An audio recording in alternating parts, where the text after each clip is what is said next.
you know me as a fellow Unk, and I am a huge fan of this one because this is one of the, in my opinion, as a competitive player, it might not be one of the most iconic cards around the anime and stuff like that, but in terms of competitive Yu-Gi-Oh, this is an overframe version of one of the most iconic cards in competitive Yu-Gi-Oh's history around the 2010s.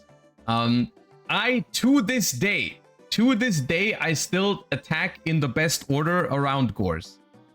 Even though in modern Yu-Gi-Oh no one plays it anymore, I still attack in the order around Gores, and you needed to be playing the game in like the 2010s to really understand what it meant to play around this card, but it is really, in my opinion, one of the most iconic cards in competitive Yu-Gi-Oh's history.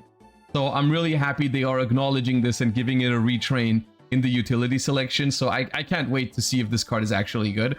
I thought about this a couple of times. If they ever want to make like a battle phase hand trap, quote unquote, I would be a big fan of that, because I like grind games. I like when games go the distance, and I think like an actually viable battle phase hand trap would be an interesting thing, because you can't really use it to stop your opponent from playing, but something that just like makes it so it's very hard to die, I think would be interesting. Of course, it's without a question that a card like this would need to be incredibly strong to see any play. Like a battle phase hand trap would need to be incredibly strong to even be useful. So let's just see what they cooked up here. Let's just see what the new Gores is up to. Emissaries from Darkness. Level 7 Dark Fiend effect monster, 2700 attack, 2500 defense, so Gores stats. You can only use the first and second effect of this card's name each once per turn. If you take battle or effect damage, you can special summon this card from your hand. And if you do, gain 2000 life points, then you can apply one of these effects.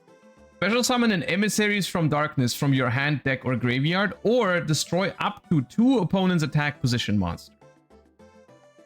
Okay. So I do like that they kind of like went with a similar approach. Like, it is still a battle hand trap, quote unquote. But it's of course a much better upgrade to Gores. Like, it's not just, oh, you get a token. You do gain some life points back, which is the least relevant part of the card.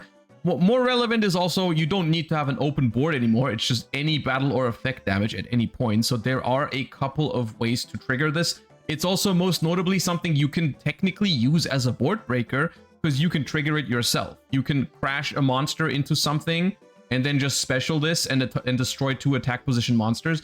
I think one of the more interesting things about this card as a board breaker is that it doesn't target and it happens in damage step. So that's interesting, right? Like, non-target, destroy 2 attack position monsters, and it's all in damage step, so it's much harder to interact with, is somewhat interesting. Now, is that good enough for a card like this to see play? I would say unrealistic still, because like I said, the hurdle for a good battle phase hand trap is so high.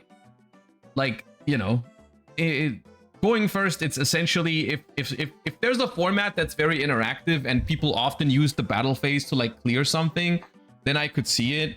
But it's yeah. Okay, second effect. During the end phase, if this card was special summoned this turn, you can target a trap in your grave, set it. That's an interesting effect. I mean, I wasn't sure. I'm not sure why this is here. I'm not sure why this. What does this have to do with Gores? I'm not entirely sure.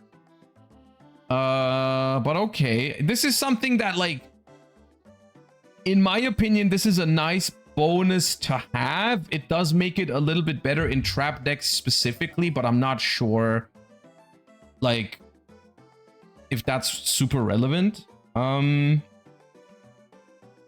But in my opinion, the way I'm looking at it, that can only be a bonus if, like, basically the reason this card would see play is because of the first effect, I think. If the first effect is any good as a board breaker or just generically to back up your board, then the second effect is like kind of a bonus where, like, in some decks, oh, sometimes you get like a random,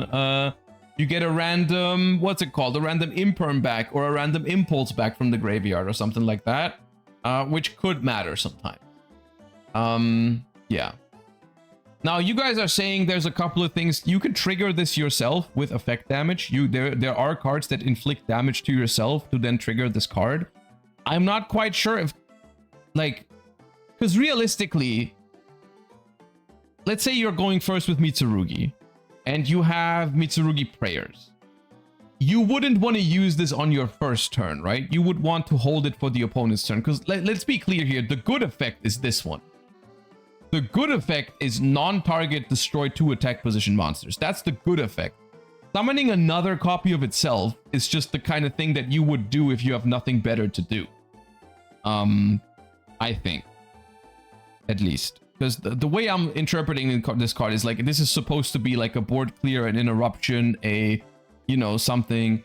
And of course, like when you go first, this is very mediocre, having a card that only really triggers when your opponent attacks you, because that's just a dead card when your opponent is playing into the board, unless you're playing a deck that has something that your opponent really wants to attack for some damage. But yeah. Make a rank 7 into full Malice combo though. Okay, but like, drawing Emissary from Darkness plus a way to inflict damage to yourself on the first turn is much, much less likely than just drawing a Malice starter.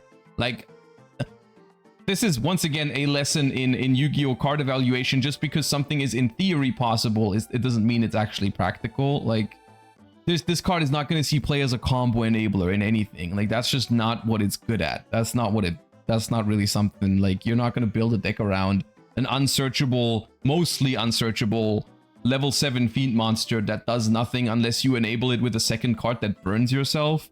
Yeah, I will say, I genuinely think that they could have made this effect even stronger, and I would have liked that. Because the way I interpret this card is it's like a much more interactive card than other hand traps, because it doesn't just negate. And it also does get, I think, in my opinion, this gets considerably stronger when you're going second than when you're going first. Because going second, you have more control over when you trigger this card. When you go first, your opponent has the control over it. Like, they have to attack you or something to trigger this card. When you're going second and you have the battle phase, you have more control over, do I crash into your stuff to trigger this, to summon this and pop 2 cards? Which is something I like. I like when cards are better going second than going first. It's a cool concept. I'm not sure if the payoff here is high enough for people to actually play it. I think something like maybe destroying all attack position monsters the opponent controls would have been more interesting. Because then I could have seen this be like an actual option for breaking boards going second. But you do have to be careful with it, because like it is on the verge of being a really, really strong board breaker, because it happens in damage step and that is a lot harder to interact with. So I don't know, maybe it's just fine. Maybe it's just fine the way it is. I'm a fan of it. I mean, I'm already a fan of it just for the artwork. As someone who's like, I love Gore's The Emissary of Darkness, so the fact it's getting a retrain already makes me happy. If I had to guess, it's probably slightly too weak to actually see play. It is very format dependent. It would really need a format that is very grindy back and forth, and with a heavy emphasis on like battle phases happening. But yeah, it's at least interesting. I just don't know if it's good enough.